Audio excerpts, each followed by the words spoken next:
gerais para praticamente todos os tipos de câncer, mas principalmente os cânceres mais incidentes nas mulheres, que são os 3 primeiros, como eu disse, mama, colo de útero e colo retal.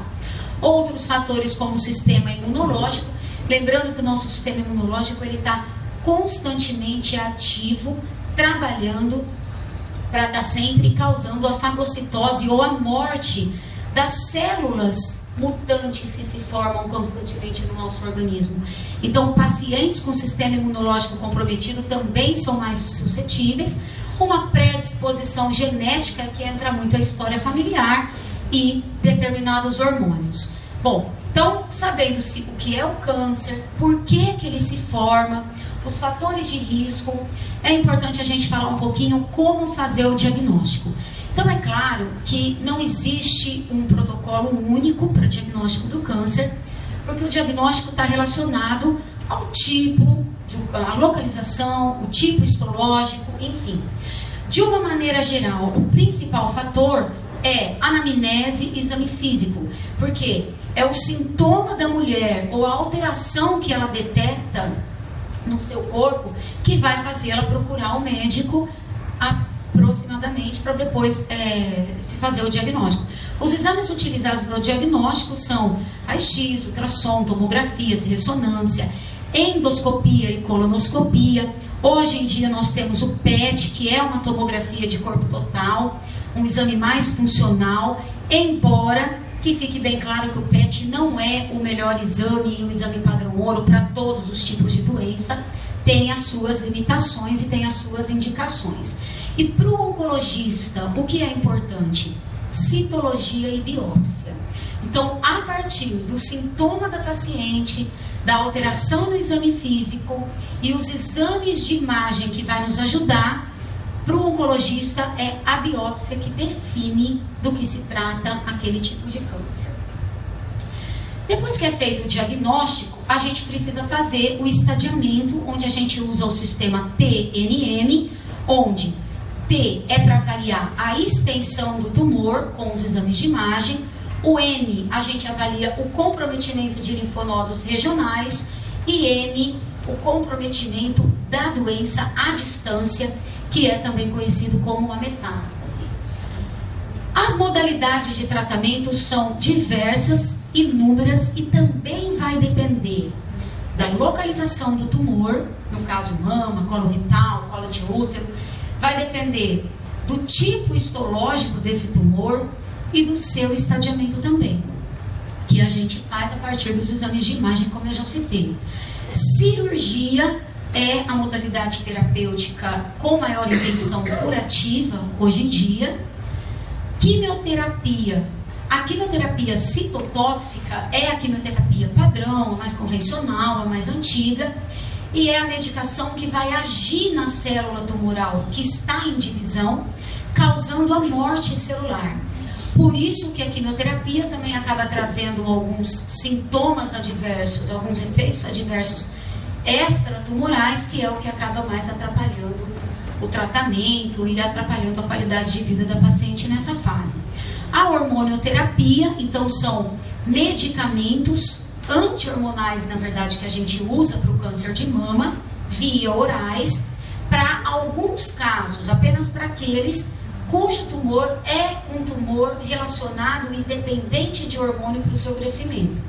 Por isso que tem paciente que faz a quimioterapia, tem paciente que não, tem paciente que faz a hormonioterapia, tem paciente que não. Então, o tratamento ele é individualizado dependendo do diagnóstico, tipo histológico e estadiamento.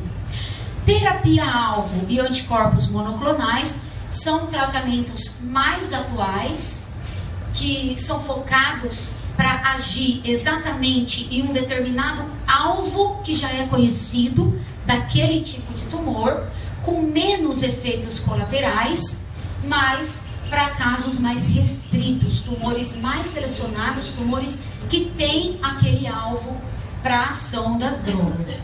E a imunoterapia, que é, na verdade, a novidade dos últimos 2 anos na oncologia, onde a mudança do paradigma de que a gente tem que atacar o tumor, e agora é interessante que os estudos estão mostrando que as novas drogas, elas não agem no tumor e nas células em divisão celular, mas sim no nosso sistema imunológico, acordando e ativando o nosso sistema imunológico para que ele combata apenas as células tumorais. Um pouco menos de efeito colateral, talvez um pouco mais de taxas de resposta, dependendo de cada caso.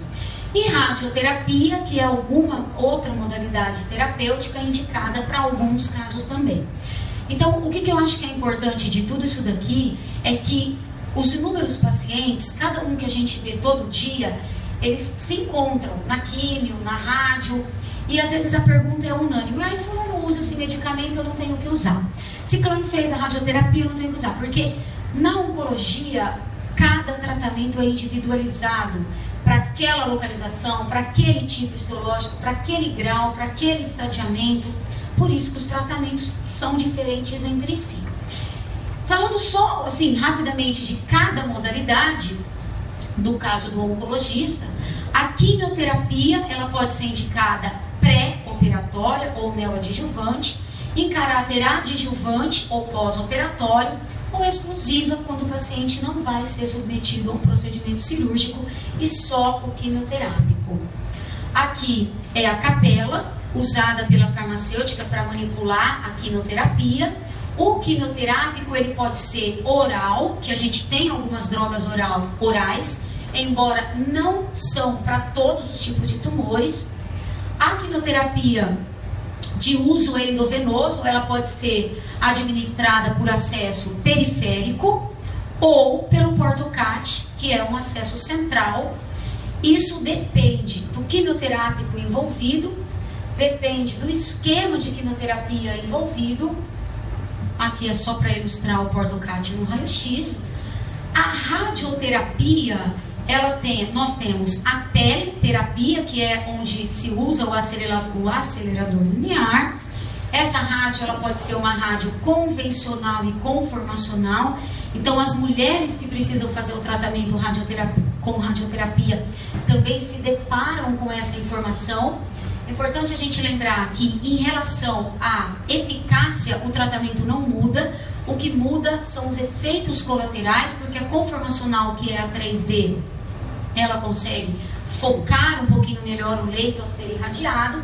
E a BRAC, que é uma radiação em altas doses, focada apenas na região determinada. A radioterapia também tem a sua indicação no intraoperatório, no pré, no pós-operatório. Pode ser usada exclusivamente dependendo também do estágio do tumor e também até como procedimento cirúrgico para alguns casos de tumores de sistema nervoso central.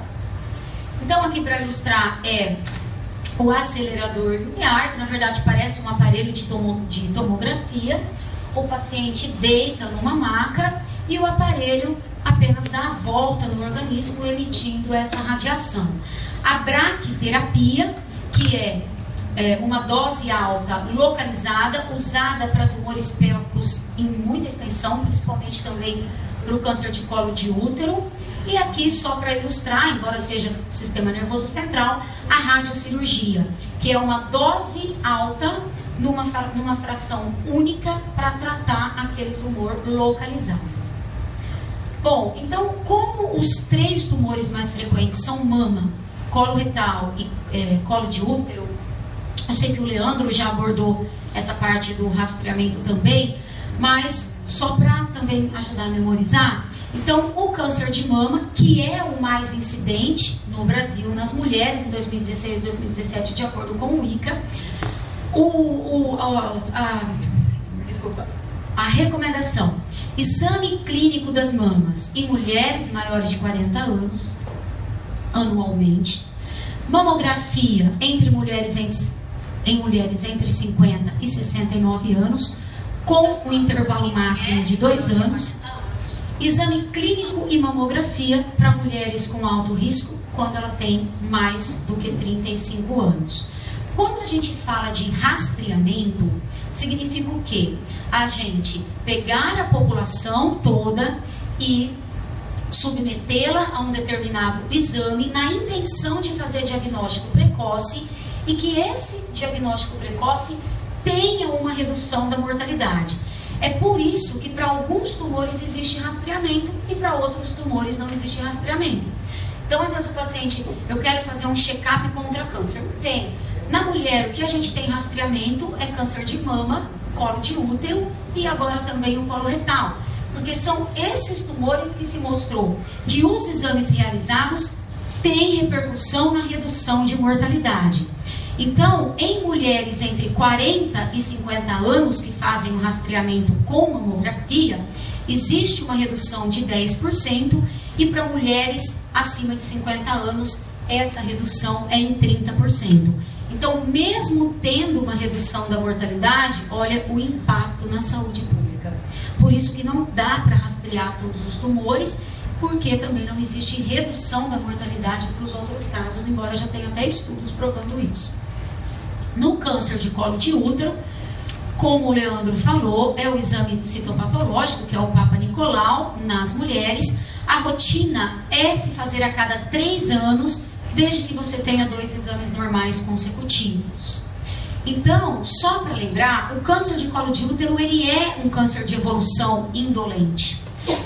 Então, da infecção para o HPV até a formação de um carcinoma invasivo, a doença passa por uma lesão precursora, que é a neoplasia intraepitelial de baixo grau, de alto grau, um tumor in situ, para depois virar um carcinoma invasor. Por isso, o rastreamento a cada 3 anos está muito bem indicado.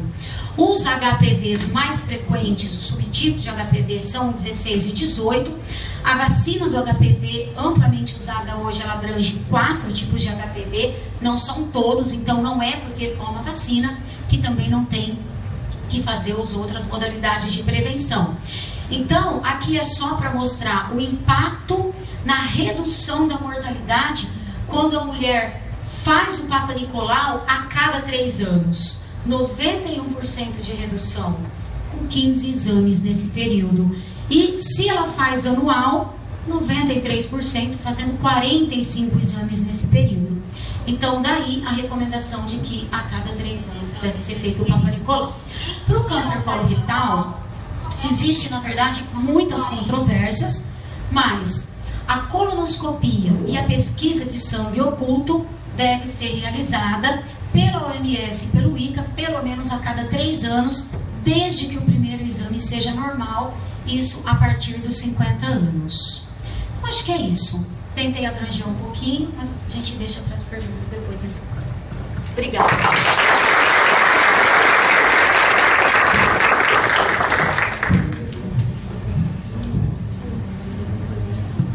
Gostaria de convidar agora a psicóloga Gabriela Cartapati com o tema A Mulher com Câncer de Mama.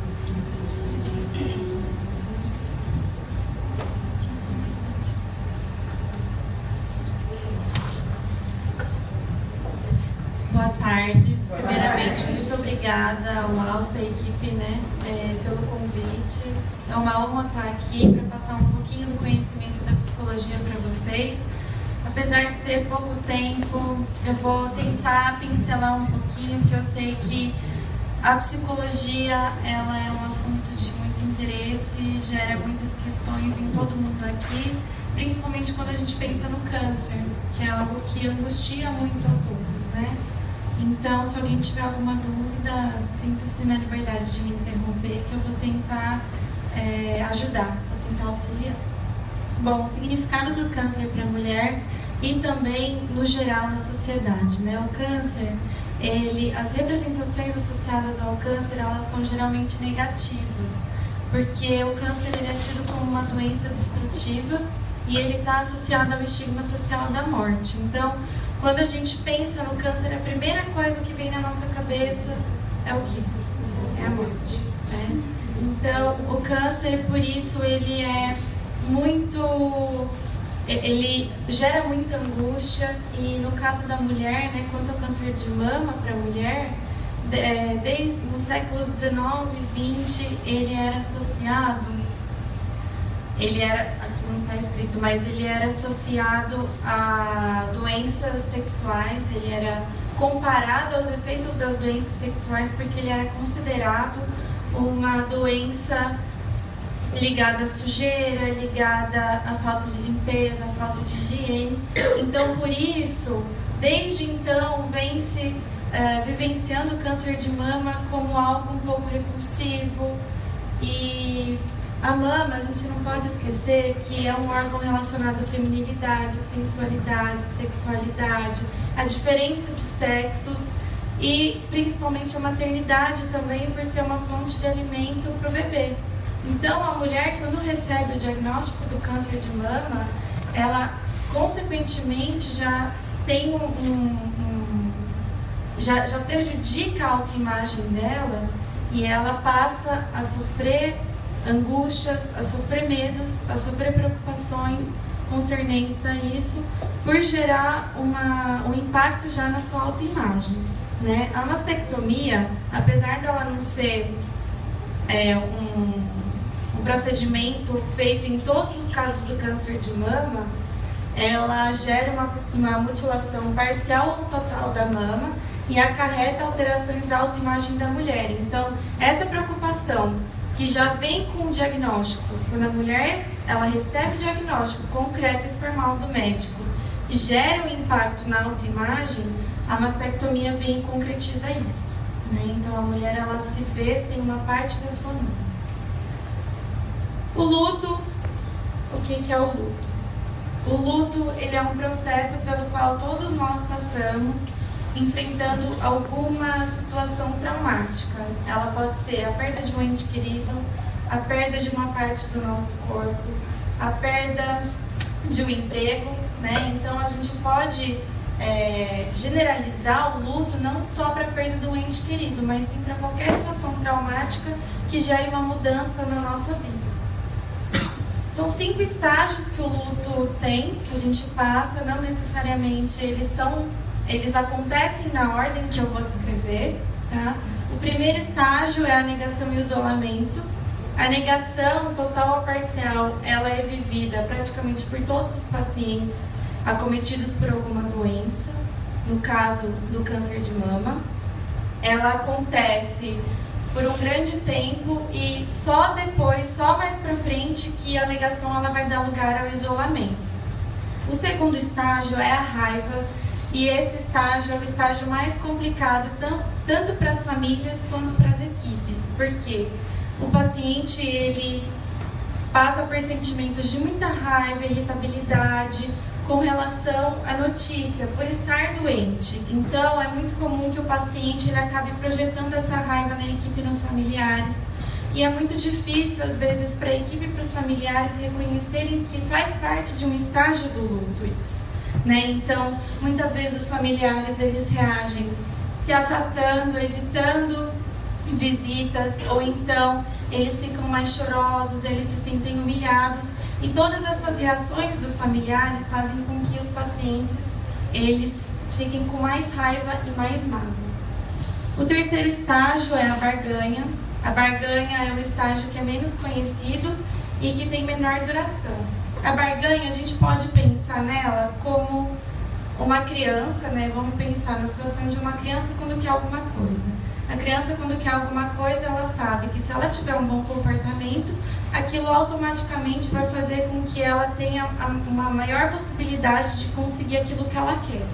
Então, nesse momento, o paciente, ele vai fazer trocas, ele vai fazer promessas, vai tentar ou com a equipe ou com os familiares, mas principalmente com Deus, que são as promessas silenciosas que eles tentam fazer, para conseguir adiar a doença ou pelo menos tentar a busca pela cura, né? É uma tentativa de adiamento realmente nesse estágio da barganha e por isso todos as promessas e os comprometimentos que o paciente tentar fazer tanto com a equipe como até com Deus, por serem coisas silenciosas, a equipe nunca pode desconsiderar um pedido que o paciente fizer. Não estou falando que a gente tem que fazer tudo o que o paciente quer, mas a gente tem que dar ouvido, a gente tem que escutar o que o paciente está falando. O quarto estágio é a depressão. A depressão, diante de todos esses outros sentimentos aqui, nesse estágio, dá lugar a uma sensação de perda muito grande.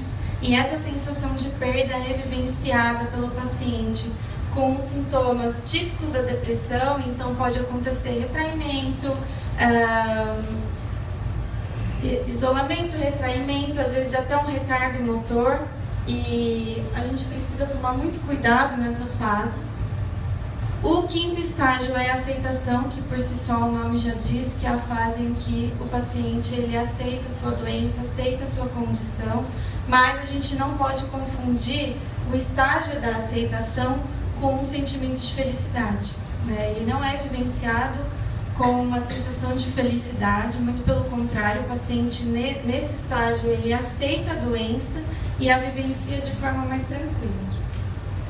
A esperança, diante de todos esses estágios que eles podem acontecer tanto junto como em separado, um pode substituir o outro, andar lado a lado, só que o que prevalece em todos esses 5 estágios é a esperança, né? A esperança é uma forma da gente se apegar. A gente sabe que para a gente conseguir conquistar alguma coisa, o que nos motiva é a esperança de que a gente vai conseguir alcançar aquilo.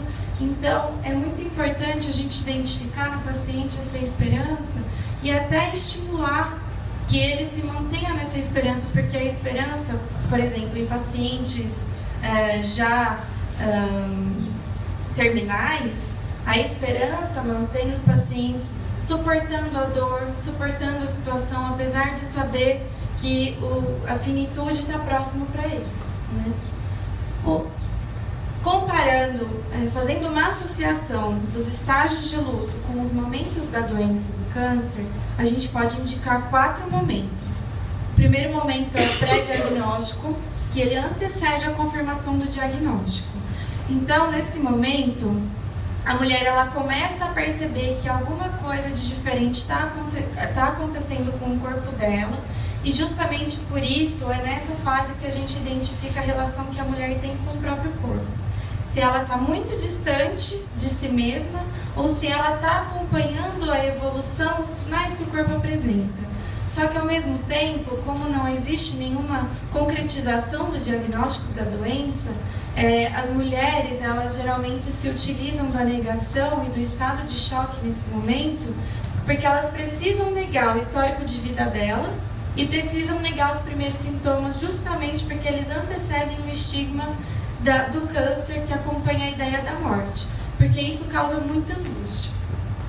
O segundo momento é o momento do diagnóstico, é a concretização do diagnóstico do câncer de mama, ou seja, é o momento em que o médico ele passa o diagnóstico de forma formal para a mulher. Nesse momento, a mulher ela sente o primeiro impacto da doença, então o momento do diagnóstico ele é vivido como uma primeira mutilação, né?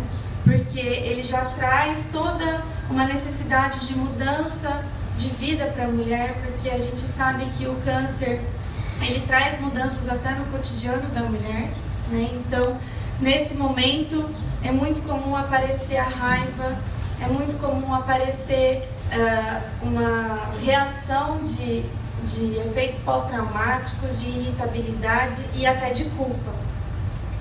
O momento do tratamento, que é a percepção da degradação física da mulher. Então, é o momento em que ela está ali fazendo os tratamentos correspondentes, não necessariamente a mastectomia, mas ela está na quimioterapia, na radioterapia, onde for. Então, ela já começa a perceber o seu corpo degradando pela perda de cabelo, pela perda, às vezes, da libido, não só a perda da mama.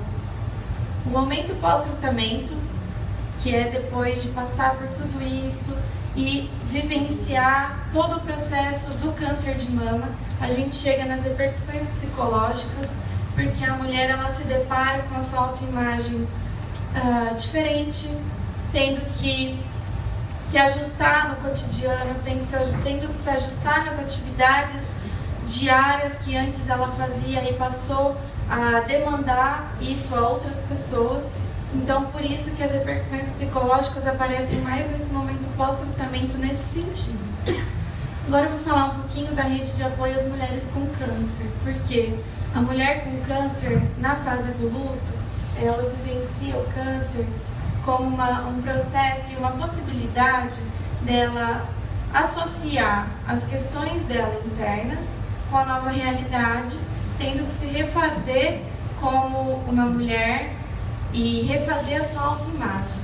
Então, a mulher, justamente por envolver a questão da mama com a sensualidade, a sexualidade, feminilidade, e pelo estigma social que se tem com o câncer, a mulher muitas vezes ela pode protelar a busca por tratamento. E protelando a busca pelo tratamento, consequentemente, pode acabar prejudicando o prognóstico da doença. Então, se ela pudesse descobrir no início, pelo medo da estigmatização, pelo medo do preconceito dos outros e até pelas repercussões que isso vão acarretar na vida da mulher, ela protela isso e prejudica. Só que nesse momento, quando ela percebe que ela tem um apoio da família, tem um apoio dos amigos e percebe um apoio na equipe médica, na equipe hospitalar, isso faz com que ela se fortaleça e busque por si as condições e as formas que ela vai ter que enfrentar esse câncer. O apoio social, então, ele se torna fundamental nesse momento, porque é o apoio social que vai fazer com que a mulher se foque no tratamento, com que a mulher se envolva no tratamento e se envolva também no processo corporal dela, na alteração da imagem corporal dela.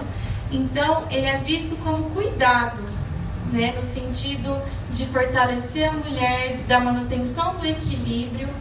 E o apoio social, ele tem 4 dimensões, que é emocional. A dimensão emocional, ela está associada à percepção de ter alguém com uma disponibilidade afetiva para cuidar da mulher. O instrumental é quando a mulher precisa fazer com que a mulher precisa passar para as pessoas que ela precisa das atividades feitas, ela precisa levar o filho, ela precisa levar o marido, precisa administrar a vida, então ela se utiliza nessa dimensão da ajuda dos outros. A dimensão informacional é quando a pessoa ela colhe informações e dicas e conselhos a respeito do tratamento, e o cognitivo é uma conduta ativa de escuta e de reforço positivo dos cuidadores. O papel da família, ele é considerado o mais importante na rede de apoio social, não só no cuidado afetivo, como também a família ela ajuda muito a mulher a buscar por si só os próprios recursos para enfrentar a doença.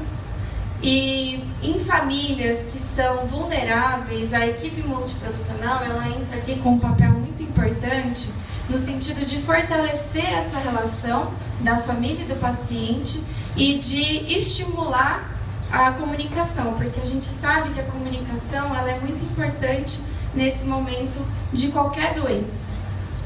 Grupos de apoio psicossocial, eles podem ser criados, porque justamente no grupo de apoio psicossocial é onde as mulheres com câncer de mama fazem a troca de informações e podem ter a percepção justamente de ver que existe sim a possibilidade de cura, que existe sim o fortalecimento e a possibilidade de você se envolver no tratamento, mesmo com os medos e mesmo com as repercussões que tem o tratamento.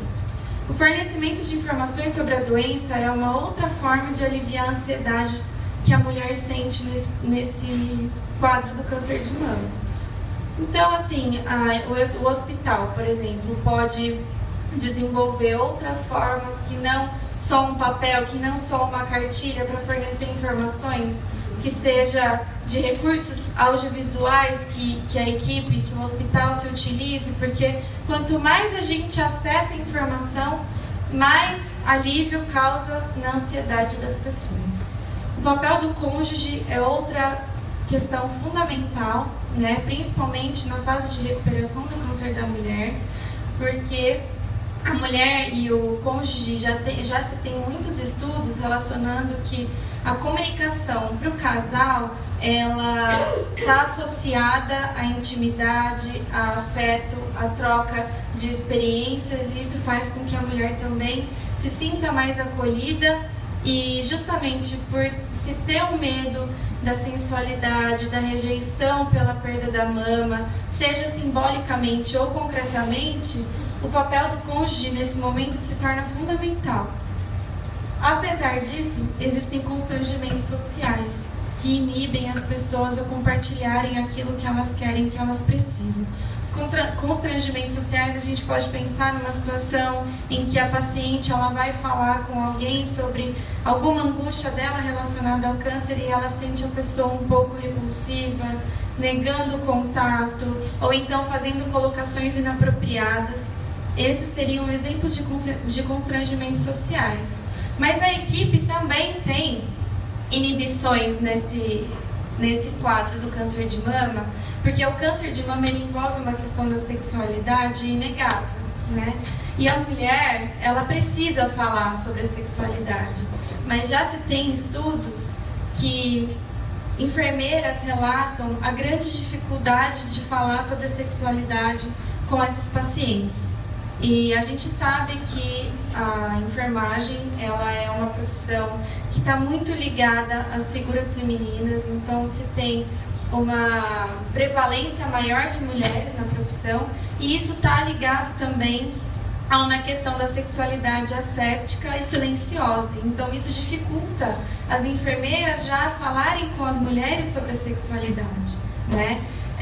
A enfermagem ela segue um padrão biomédico, então ela acaba privilegiando os cuidados primários, deixando a sexualidade em segundo plano, porque ela fica mais preocupada com a cura, com a diminuição dos sintomas da paciente para deixá-la mais confortável, mas acaba até negando essa necessidade da sexualidade que precisa ser dita, né? E até nessa questão do papel do cônjuge associando a sexualidade, o parceiro ele está também vivenciando o luto junto com a mulher.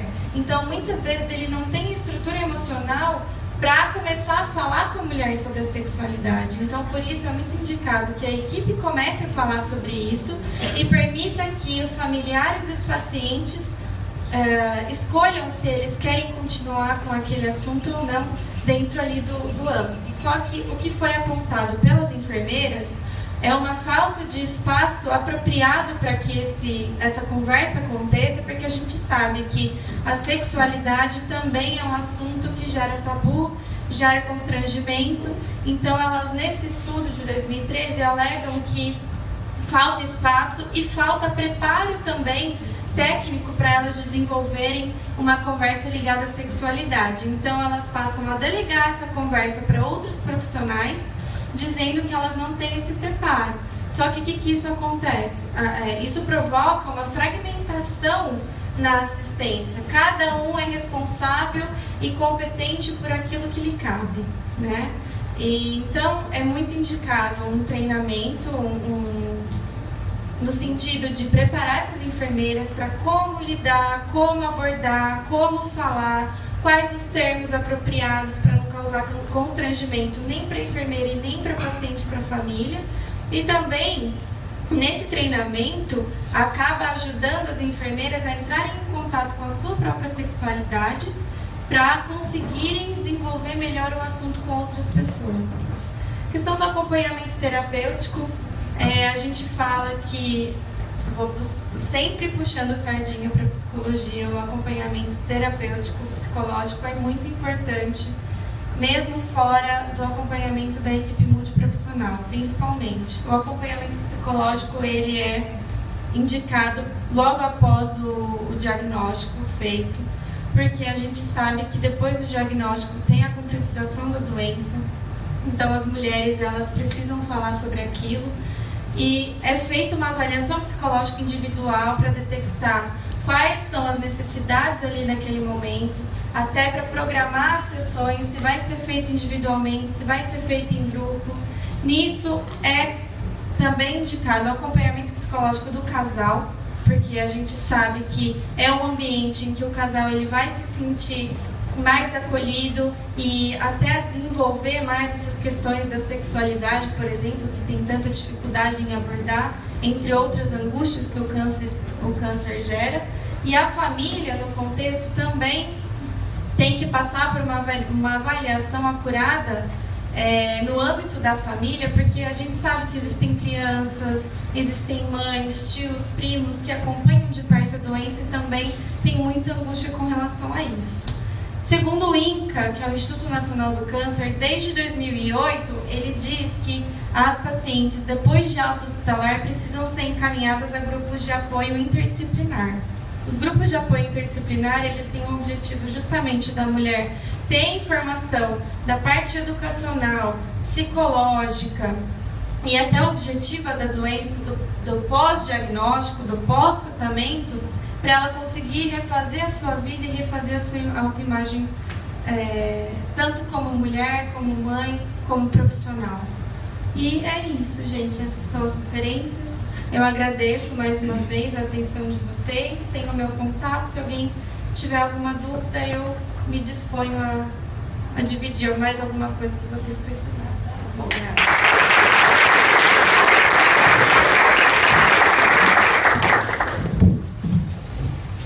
Obrigada, Gabriela. Gostaria de convidar o assistente social Adriano Prats para falar sobre o tema Direito dos Pacientes com Câncer. Adriano.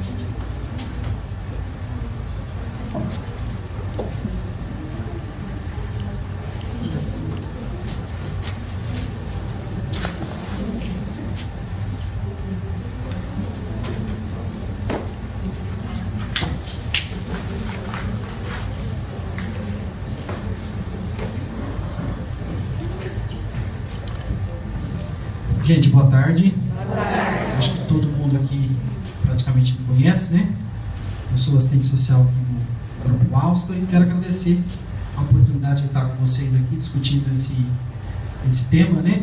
E nós estamos falando aí do Outubro Rosa, que acho que a gente tem que realmente, mais do que nunca, incorporar isso aí no nosso calendário, para que a gente possa sempre levar informação e quanto mais falando sobre isso, para que a gente possa realmente sensibilizar as pessoas para a prevenção e todos os benefícios que isso acarreta. Bom, eu vou falar um pouquinho dos direitos do paciente com câncer, né? Eu já esqueci como mexe com isso aqui, Fernando. Quem me conhece sabe que eu não sou muito afeto a esse tipo de coisa. Sou mais antigo, né, gente? Vocês sabem, né? Isso. Tá, laser eu já aprendi. Bom, então, primeiro dizer que, enquanto assistente social, qual que é o papel que a gente desenvolve dentro dessa equipe multidisciplinar, tá? O assistente social, ele tem, na área da saúde, seja ela pública ou privada, ele é um profissional que ele vem trabalhar na informação aos pacientes, quanto aos direitos que ele tem, quanto à forma de acessar esses direitos, até porque a legislação brasileira, ela contempla em seu arcabouço vários direitos aí aos cidadãos que passam por algum problema de saúde, sobretudo aqueles que, em decorrência da gravidade da patologia, ficam incapacitados para o trabalho e para as atividades da vida diária em plenitude. Então é isso, serviço social na área da saúde, tanto sendo ela pública ou privada, ele trabalha na socialização dessas informações acerca desses direitos e a forma de acessá-los aí, dando então suporte ao paciente e aos familiares no decorrer desse tratamento. Então é isso, a gente faz, aqui na quimioterapia, durante um bom tempo, né, Maristela, a gente fazia aquele trabalho e a gente está procurando retomar isso, agora nós temos a cartilha, mas no trabalho de acolhimento, sempre um acolhimento feito aí com os profissionais, nós tínhamos inclusive uma escala aí, a cada paciente que começava, para os profissionais conhecerem realmente esses pacientes, os pacientes conhecerem os profissionais e saberem quais as informações que cada um deles podem estar passando nesse período aí, para que ele passe por esse tratamento aí da melhor forma possível. Então aqui, eu listei alguns dos principais, tá, gente? Porque se a gente for pegar, tem várias coisas que extrapolam isso daqui, mas que cada caso é um caso e deve ser analisado de forma muito peculiar, tá? Nós temos, como primeiro item aí que eu coloquei, a partir do diagnóstico da doença, o paciente ele tem direito aqui a saque do saldo que porventura ele tenha, do FGTS, do PIS, do PASEP, tá? E não só o paciente, mas aquela pessoa que o paciente tem como sendo, se ele for dependente de alguém, essa pessoa também pode sacar esses benefícios, tá? Então, onde a pessoa vai? Isso aqui depois a gente pode, quem quiser me procurar, até porque o tempo está um pouco mais escasso, mas a gente está à disposição para explicar certinho, porque tudo isso é muito burocrático, viu, gente? Mas toda essa burocracia, desde que devidamente encaminhada, dá resultado e o paciente consegue o direito aí procurado, tá? Então, esse saque, e não é só daquela conta que o paciente tem, por exemplo, do trabalho que ele está atualmente. Qualquer saldo que ele tiver, ele trabalhou lá há 20 anos atrás. E ele saiu da empresa e ele tem esse dinheiro parado, né? Então, nessa ocasião, ele pode, sim, retirar esse saldo desse fundo de garantia, tanto do fundo de garantia, quanto do PIS, quanto do PASEP aí. Cada qual tem a sua finalidade, viu, gente? Auxílio-doença. Auxílio-doença, você está trabalhando, é acometido, volto a falar, não só, isso aqui não é só para o caso do câncer, viu, gente? Isso aqui é para questão de doenças de uma forma geral. Você está trabalhando, tem um diagnóstico da doença, da patologia, você vai o quê? Se afastar. Você está trabalhando, registrado ou contribuindo, né? Como contribuinte autônomo aí para o INSS, você, com a devida indicação médica, exames comprobatórios da patologia, você vai fazer um agendamento no INSS, que não é nada muito complicado hoje em dia. Hoje você tem o telefone 135 da Previdência Social. Nas empresas, muitos profissionais do próprio departamento pessoal fazem esse agendamento para a pessoa, mas a própria pessoa também pode fazer, até porque não é difícil, não precisa você ir no INSS como outrora se fazia, enfrentar aquelas filas enormes para agendar, para depois passar pela perícia. Não, existe um número hoje 135. Essa ligação, ela é atendida numa central telefônica em Brasília, e ao final dessa ligação você já sai com a data do agendamento e toda a relação dos documentos que você vai ter que levar no dia da perícia com o médico. E aí então esse auxílio-doença ele é fornecido já com uma data limite para que ele acabe, né? Ou que ele, no caso, vai ser revisto. Se a pessoa ela entende que ela ainda não está em condições de voltar ao trabalho, com 15 dias de antecedência, ela volta, né, faz essa ligação novamente, agenda uma nova perícia e o médico perito do INSS vai avaliar se realmente a pessoa está incapacitada para voltar ao trabalho ou se não. E é importante citar aqui que o INSS, ele não está questionando se a pessoa tem ou não o problema de saúde. O perito do INSS, até porque a pessoa ela já chega o quê? Com um tratamento que é feito, com um atestado do médico, uma cópia realmente aí de alguns exames que mostram que ele tem a patologia. O que o INSS avalia, o médico perito, é se aquela patologia de fato incapacita aquele paciente, aquela pessoa, para aquela atividade a qual ela desenvolve. Tá? Isso é uma coisa que gera muita polêmica, né? Então, o INSS ele não questiona que a pessoa tem um problema, ele vai avaliar se aquele problema realmente é incapacitante. Aposentadoria por invalidez. A aposentadoria por invalidez, ela é um benefício previdenciário que ela sempre acontece em decorrência de um auxílio-doença prolongado. Tá? O auxílio-doença, como eu falei, via de regra, ele é deferido com um período relativamente pequeno, vamos dizer assim, em relação à aposentadoria por invalidez. Quando que o auxílio-doença ele se torna uma aposentadoria por invalidez? Quando, né, pelas características do problema de saúde associado a outras questões, entende-se que realmente a condição daquela pessoa, estou esquecendo desse negocinho, né? Quando se entende que a condição daquela pessoa realmente em voltar ao trabalho é muito pequena naquela atividade que ela fazia. Então aí, virei certinho. Aí então se defere a aposentadoria por invalidez. Mas a aposentadoria por invalidez, gente, ela é um benefício que uma vez deferido, não se mais olha para esse benefício, no sentido de se averiguar se a pessoa realmente mantém aquela condição de incapacidade ou não. A legislação fala que a aposentadoria por invalidez ela tem que ser revista a cada 2 anos. Vocês provavelmente devem conhecer algumas pessoas que nem estão aposentadas por invalidez, relativamente jovem, que talvez nunca mais passaram por essa avaliação. Tá? mas a legislação coloca que a cada 2 anos a aposentadoria por invalidez ela deve ser revista. E eu acredito muito que isso vai mudar diante de tantas reformas que nós estamos vendo aí e de tantas averiguações na área da Previdência. Acréscimo de 25% aqui no valor da aposentadoria por invalidez. Tá? Esse aí é um benefício que ele é ofertado somente para aquelas pessoas aposentadas por invalidez. Isso é uma dúvida muito constante. O serviço social, eu atendo muitas pessoas que falam: Adriana, eu soube de um benefício que pode acrescentar até 25% no valor do benefício previdenciário que a pessoa recebe, no caso da aposentadoria. Então é por isso que a gente deixa claro. Esse sim é um benefício que o INSS tem no seu rol de benefícios, mas destinado exclusivamente para aquela pessoa que é aposentada por invalidez. Qual que é a base que se justifica esse benefício para essa aposentadoria especificamente? Porque a pessoa, se ela já é aposentada por invalidez, acredita que essa invalidez e essa dependência ela pode cada vez ser mais progressiva, chegando a um determinado ponto onde a pessoa ela vai precisar do quê? Do apoio de um terceiro, de um cuidador, mesmo para auxiliá-la. Então esses 25% ele vem nesta lógica, não é uma quantidade muito grande, mas enfim, ele vem nessa lógica de dar um aporte a mais nesse benefício previdenciário para que essa pessoa possa contratar alguém para lhe ajudar aí nesse momento de dificuldade. Benefício de prestação continuada, BPC LOAS, tá? Esse benefício, gente, ele é um benefício da assistência social, tá?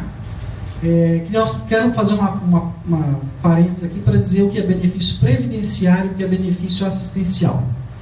Benefício previdenciário é aquele que você parte do princípio que você paga e, portanto, recebe ele em troca.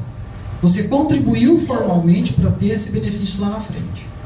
O benefício assistencial, não.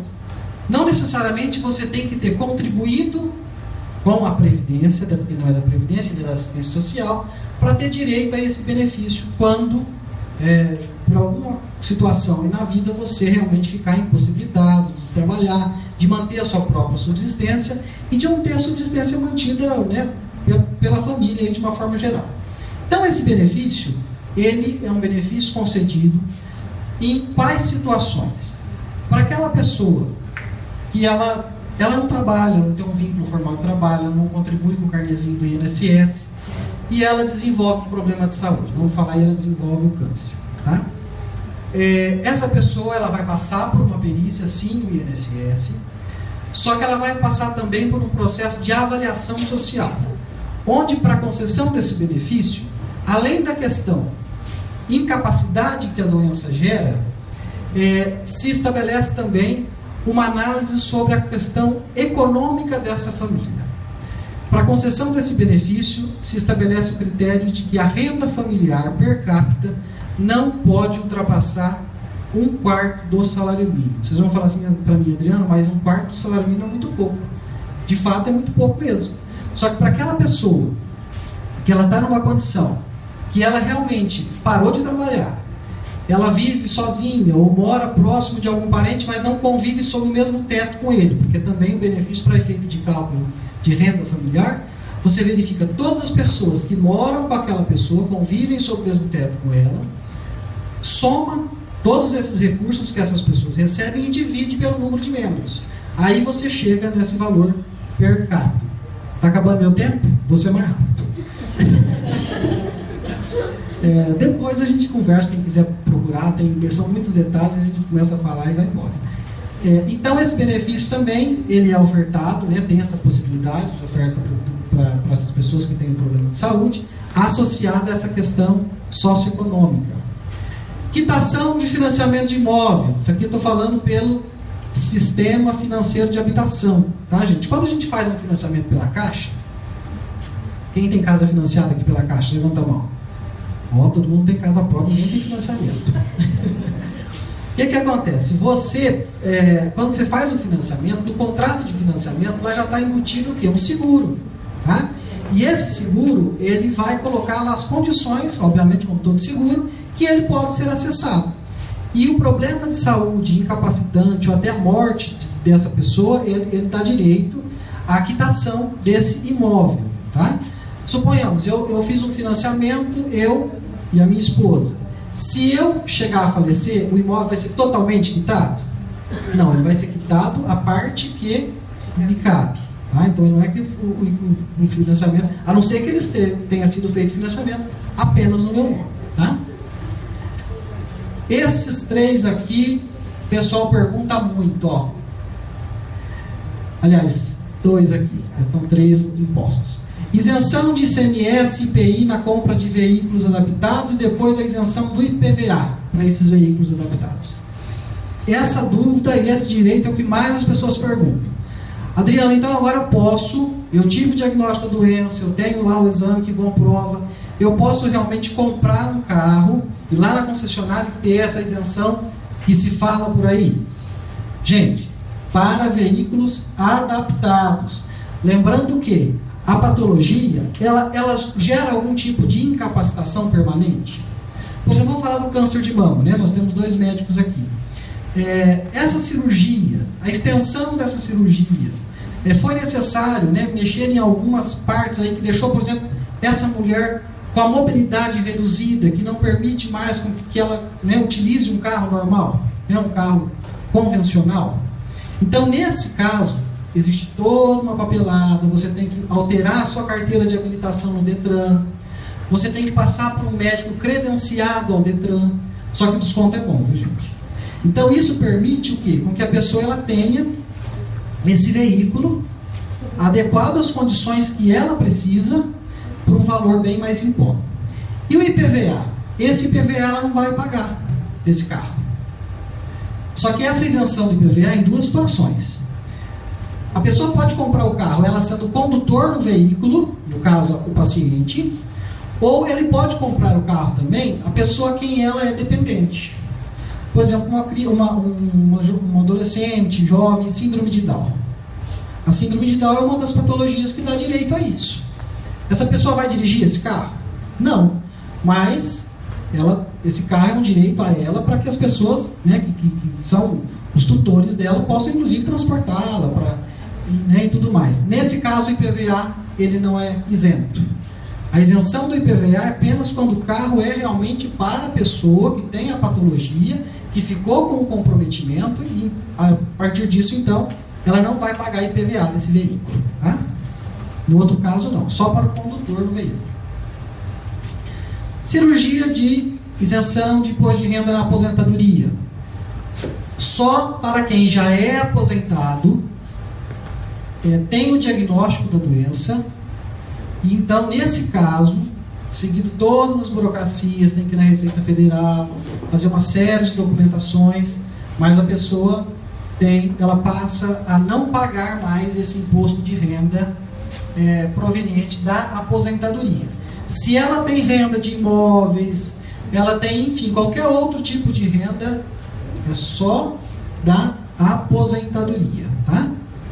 Pode ser uma pensão também que a pessoa recebeu de um cônjuge, ela tem a aposentadoria dela e a pensão. Então entra também, mas só outros rendimentos não. A cirurgia de reconstrução mamária, que hoje a ANS determina, né, a condição para que a mulher realmente ela tenha essa cirurgia garantida, né, uma cirurgia aí de reparadora. Medicamentos, fornecimento de medicamentos necessários aí ao tratamento. As meninas da farmácia que estão aqui, né, tem os quimioterápicos orais. Também não é uma coisa aí de muito tempo, né, Maristela? Eu acho que até relativamente recente. A partir de 2014. Que a ANS determinou, aí falando dos convênios do plano de saúde, que também esse fornecimento desses medicamentos fosse realizado. Suporte para tratamento fora do domicílio, tá? É o TFD. Isso aqui é uma política do SUS, tá, gente? Aquela pessoa que é acometida pelo problema de saúde, nós somos privilegiados, porque nós moramos numa cidade que é polo de saúde, né? Quantas, né, temos aqui uma faculdade de renome, temos vários hospitais, e aqui no Alto a gente vê como que o pessoal vem de longe para se tratar aqui. recentemente veio um senhor do Maranhão. Ele me procurou para a questão da gente encaminhar para uma casa apoio, que ele não tinha conhecimento de nada aqui, uma pessoa de uma renda baixa, enfim. Então, e ele foi uma pessoa que veio através desse programa, né? Ele procurou o suporte do serviço social para uma casa-abrigo, mas esse tratamento fora de domicílio, em alguns casos, ele inclusive oferta a estadia para a pessoa. Acabou meu tempo, Maristela? Tá bom? Ele inclusive oferta a estadia para a pessoa, e não só para o paciente. Quando o paciente ele tem a necessidade realmente de um acompanhante, né? Esse acompanhante também é todo custeado aí por esse programa. Então, para saber se o paciente se enquadra aí nos critérios, para cada um desses benefícios, como eu falei, solicite um atendimento aí com a gente, do serviço social. Eu não estou lá na quimioterapia o tempo todo, mas assim, a Aline, cadê a Aline? Já perdi a Aline de vista. A Aline, quando ela precisa, ela entra em contato, a gente, né, se não tem condições de ir naquele momento na quimio, a gente liga para o paciente e vai prestando essas orientações aí. Aqui está o meu contato, aqui no Alsta, e vocês mesmo, quando funcionários, se conhecerem alguém, né, vocês tiverem dúvida em relação a algum desses direitos que eu passei aqui, estou à disposição, tá bom, gente? E que sejamos capazes aí de enxergar algo de bom em cada momento da vida. Nem sempre é tão simples assim e fácil, né? Mas muito obrigado pela presença de vocês.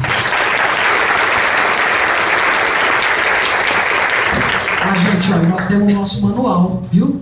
Da quimioterapia, que tem um pouco dessas informações aí. Bom, obrigada a todos os palestrantes por nos apresentar tantas informações importantes sobre um tema importantíssimo também, né, que muitas vezes na correria do dia a dia nos passa despercebido. Muito obrigada. Maristela, fique à vontade para iniciar as perguntas da mesa. Okay. Gostaria de parabenizar a todos pela excelente explanação. Acredito que somou muito, né? Nós que estamos no dia a dia aí, com certeza nos enriquecemos muito. Enquanto a Aline organiza as perguntas junto à plateia, eu gostaria de falar sobre fazer um breve relato, né, sobre a comemoração do Outubro Rosa. Outubro Rosa, ele teve início na década de 90 nos Estados Unidos, e ele surgiu para que realmente pudesse se tratar do tema, né, falar sobre a prevenção do câncer, a importância do diagnóstico precoce, poder levantar fundos, investir em pesquisa, em educação. E de lá para cá a gente vem ganhando o mundo. Hoje é uma campanha internacional e com isso todos ganhamos. Então eu costumo sempre dizer, bem-vindo ao Outubro Rosa, ok? Eu gostaria de saber se tem alguém que gostaria de fazer alguma pergunta. Por favor, fique à vontade. Caso contrário, eu seguirei aqui com as perguntas. Pode. Deixa eu perguntar. Eu acho que já está falando aqui. Se tem, assim, para os médicos, né, alguma perspectiva de ter algum outro método para diagnóstico que não seja uma mamografia. Porque dói pra caramba, gente. Eu sei que tem ultrassom também que ajuda, mas eu sei que o determinante é a mamografia, né? Eu sei que é importante também, viu, gente? Não é porque dói que não tem que fazer, tá? É só assim, se tem alguma coisa aí, né? Na verdade, não. O que a gente sugere, às vezes, é orientar o namorado para palpar bem palpado. É um método ótimo esse.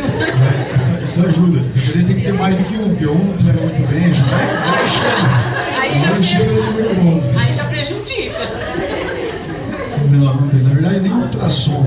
Nem ultrassom, né? Mas não é um método de rastreamento. O ultrassom serve como uma complementação da mamografia, em alguns casos, quando você não tem uma eficiência adequada, né? Mas por enquanto não, é só a mamografia mesmo. E é um exame de uma eficácia muito alta e de um custo não tão elevado. Então não é invasivo. O desconforto realmente existe, mas é um desconforto que a gente consegue levar. Mas assim, eu não vejo nenhum porquê de se procurar algo a mais por conta do que se envolve. Mas a resposta realmente é não. Até por questão de custos também, né? Por causa disso, não é um exame de custo elevado. Vale a pena investir no namorado.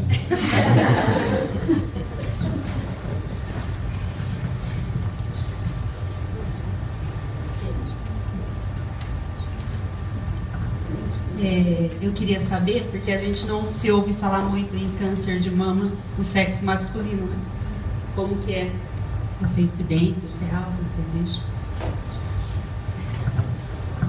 Não, a incidência é baixa. Na verdade, para cada 100, 110 mulheres, isso é um pouco controverso na literatura, um homem é acometido de câncer de mama.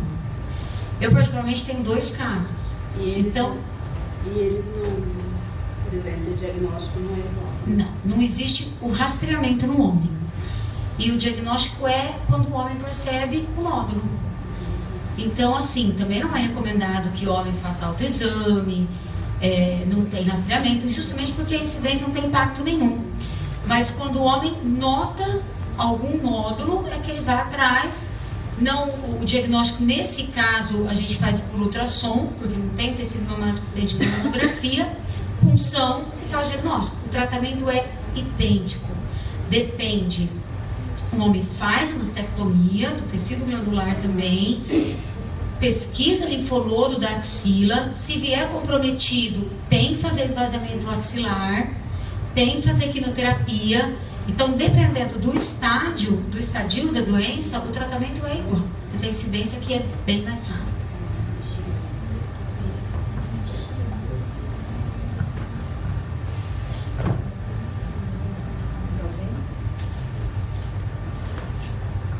O mioma no útero da mulher pode virar câncer? Não.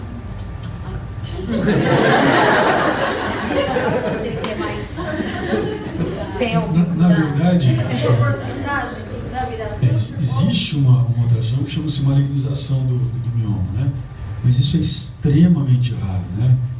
O mioma é uma doença benigna do útero. Você tem alguns trabalhos que mostram aí um comprometimento de 40% da população feminina com a presença do mioma. Mas a malignização dele é uma doença extremamente rara. Você tem degenerações, o mioma cresce, tem inflamação líquida dentro, tem sofrimento hemorrágico, independente. Mas a malignização é extremamente rara. O que você tem que ter atenção um pouco maior do mioma é no período da pós-menopausa, quando você tem um crescimento maior, porque o mioma é hormônio dependente, ele depende do estrogênio, similar a alguns casos da mama. Quando você entra na menopausa, esse estrogênio ele praticamente não existe mais. Existe, mas uma quantidade bem mais abaixo do que o habitual. Então ele não pode crescer. Ele não tem que crescer porque ele não tem um estímulo. Quando isso acontece, você tem que indagar que existiu eventualmente uma malignização. Mas isso é muito controverso, né? Isso é muito difícil. E mesmo esses casos de pacientes na pós-menopausa que têm um crescimento maior do mioma, a chance de ser uma malignização é muito baixa, entendeu? Então, o habitual realmente a gente falar que não. É uma chance muito, muito discreta. Obrigada.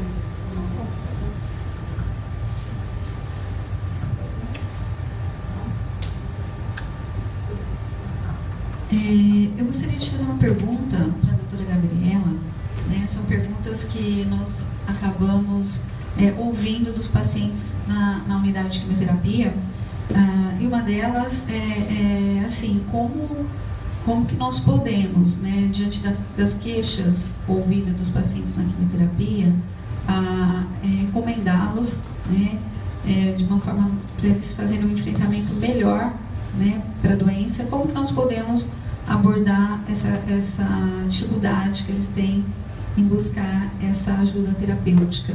É melhor abordar diretamente o paciente, buscar a família? Gostaria de saber. Bom, primeiramente a gente sabe que o câncer é uma doença que gera muitas angústias, como eu já falei. O câncer de mama, inclusive, em específico, né, nessa situação que a gente está vivendo aqui, mexe muito com a autoimagem da mulher, com a parte da feminilidade dela e da autoconfiança. E eu acredito que quando a gente busca uma ajuda, busca um acompanhamento psicológico, A gente está assumindo para nós mesmos que nós não estamos dando conta de enfrentar aquilo sozinhos, né? Então, pensando que se o câncer ele já gera um sentimento de medo, de rejeição, né? Eu penso que o paciente que é resistente, né, nesses casos, que apresenta uma resistência na busca de um acompanhamento psicológico, e assumir que ele precisa é assumir que de mais uma coisa ele não está dando conta, né? Se ele já não deu conta de controlar o próprio corpo, a própria vida, no sentido da doença, de controlar essa doença, porque se tem um sentimento de culpa vivenciado nessa situação, ele vai apresentar uma resistência ainda maior na procura do acompanhamento psicológico. Então eu penso que a equipe fazer uma sensibilização para esse lado, estimulando o paciente a falar de como faz bem ele falar sobre as angústias que envolvem não só a doença, mas como a vida dele mudou, porque a gente sabe que a descoberta do câncer é uma coisa que a gente nunca espera, então sempre vem e devasta, né? Então, aos pouquinhos, o paciente ir se percebendo enquanto um ser humano que pode falar, que pode ser ouvido, que é acolhido e que não sofre preconceito, não sofre rejeição, eu penso que aí o paciente ele passa a aceitar melhor a ideia do acompanhamento psicológico, né? Mas eu acredito que tem que falar diretamente com ele, né? Ninguém é criança, ninguém é incapaz de entender da necessidade de um acompanhamento psicológico, principalmente por vivenciar uma doença que gera tanta delicadeza, né? Na hora de abordar qualquer assunto, e até um constrangimento, um medo da reação do paciente, mas tem que falar diretamente com ele. E é importante também, até no contato com a família, como eu até estava falando, identificar na família se também existe alguma necessidade do familiar passar por um acompanhamento psicológico independente do paciente.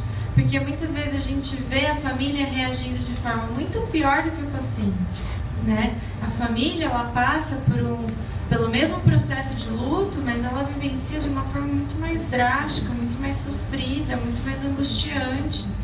Então, essa avaliação psicológica, ela é feita pelo psicólogo, obviamente, mas como a equipe, por exemplo, da enfermagem, que tem um contato muito maior diariamente com o paciente e com a família, vai conseguir identificar a necessidade de cada um, se existe a necessidade de quem, né, precisa passar por esse acompanhamento psicológico.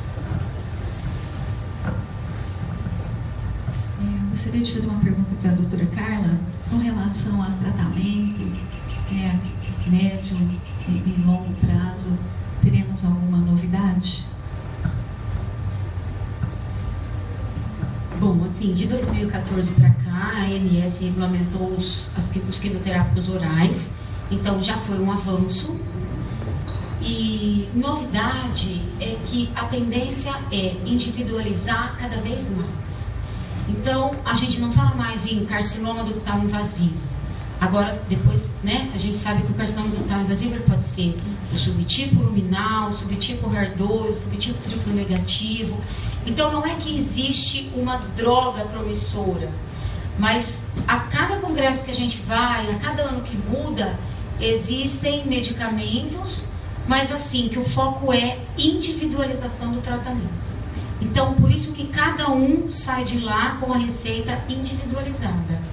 E a novidade é terapia-alvo e imunoterapia. Então, as quimioterapias citotóxicas endovenosas estão ficando um pouquinho de lado para dar espaço ao tratamento-alvo, mais dirigido, mais específico para aquela mutação daquele tumor. Que é a novidade. E imuno, né? Que ainda para a mama não tem muita coisa. A imuno hoje está caminhando muito rápido no melanoma, no câncer de pulmão, mas para a mama também já está engatinhando. Que bom, já são muito boas notícias, né? Doutor Leandro, uma pergunta também de saúde de quimioterapia, né?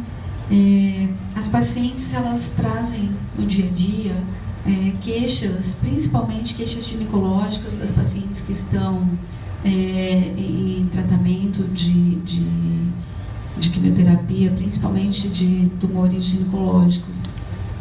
Existe algum tratamento? Existe alguma novidade, alguma questão aí que a gente possa também estar orientando as pacientes a buscarem vocês e ter aí melhores tratativas? Na verdade, as queixas mais frequentes quando os pacientes estão aí no tratamento quimioterápico é sempre, e aí a Carlinha acaba pegando muito mais queixa do que nós próprios, né? Mas é sempre vinculado à imunossupressão, né?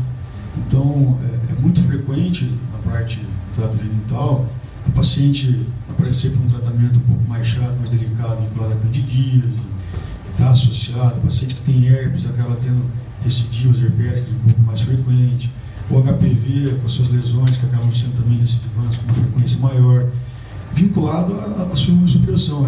É difícil você lidar com essas situações. Você tem que fazer o tratamento naquele momento. Você tem alguns imunomoduladores que a gente pode usar aqui e ali, mas isso é muito delicado. Você tem que tratar no momento que o paciente tem o sintoma, que tem a doença, e a partir daí tentar fazer algumas mudanças em hábitos de vida, alimentação, qualidade de vida como um todo, para tentar diminuir a taxa dessas incidências aí que acontecem por conta da imunossupressão. Adriano, para a gente poder encerrar, né? Eu sei que você está aqui com a gente, né, o tempo todo, a gente não tem essa possibilidade muitas vezes de estar dentro de uma mesa, né? Mas eu gostaria que você pudesse relatar para a gente se mesmo com todo esse acesso, né, que hoje tanto o paciente SUS quanto o paciente privado já tem, né, legalmente, se ainda existe alguma dificuldade maior, se o paciente desconhece isso, e como nós aqui, né, acho que todos que estamos aqui, pode trabalhar favoravelmente a um paciente ou a um amigo, enfim, como que a gente pode somar aí a favor do paciente na conquista desses direitos. Bom, uma dificuldade, né, é conhecer realmente, como eu falei aqui, o que chega de pedido de informação majoritariamente em relação à questão do veículo.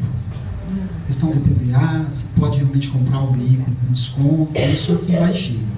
Então existe sim um desconhecimento, até porque são coisas que não são tão noticiadas, né? E também são situações que estão ligadas são benefícios ligados à ausência da saúde, né? Então, quer dizer, queríamos nós nunca precisar, né, de nenhum desses benefícios.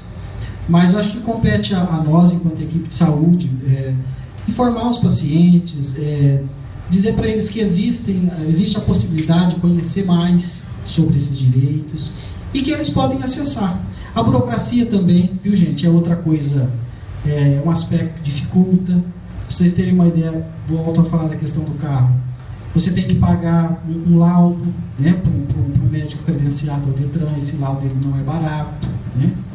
Mas tudo é questão custo-benefício. Então, assim, a gente tem o passo a passo, tem coisas que a gente, enquanto, mesmo trabalhando há tanto tempo, a gente também desconhece, porque tem muitas particularidades do processo, mas é aquilo que eu falei, nós estamos aí para poder informar. Se não sabemos, ligamos onde possa nos dar informação. Quantas vezes a gente liga na Caixa Econômica Federal para saber dos detalhes. Então nós estamos aí para isso, mas existe essa dificuldade, sim. Mais alguma pergunta? Podemos então passar para a Aline. Pessoal, é uma pena que já acabou o nosso encontro. Nós gostaríamos de reiterar nossos agradecimentos aos palestrantes, presenteando-os com uma lembrança. Por favor, Adriano. Lógico, né? Lógico. Obrigada, viu?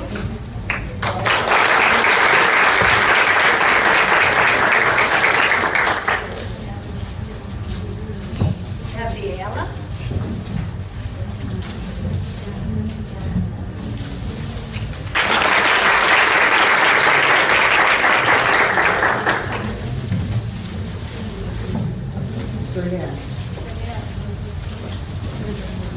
Apressado. Corta.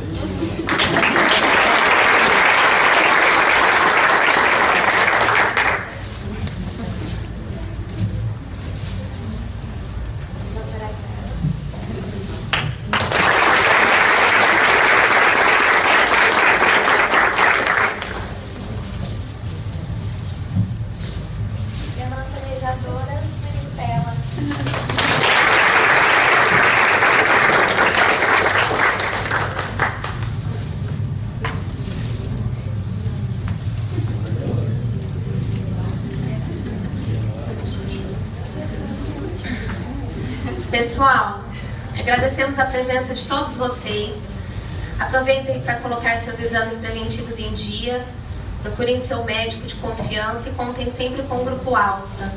Acesse nossos canais de comunicação como a TV Alsta, o blog do Alsta e nossas páginas nas redes sociais, sempre com muita informação para contribuir para a melhoria da qualidade de vida de todos nós. Também uma novidade aconteceu nesta tarde, transmitimos esse debate ao vivo pela internet. Uma ação inédita que atende a um dos pilares do Alsta, que é promover o acesso à educação a todas as pessoas. Um grande abraço. Agora serviremos um coffee break e esperamos vocês no próximo evento desse Outubro Rosa, que será aqui nesse auditório, dia 27, próxima quinta, às 3 horas da tarde. Obrigada.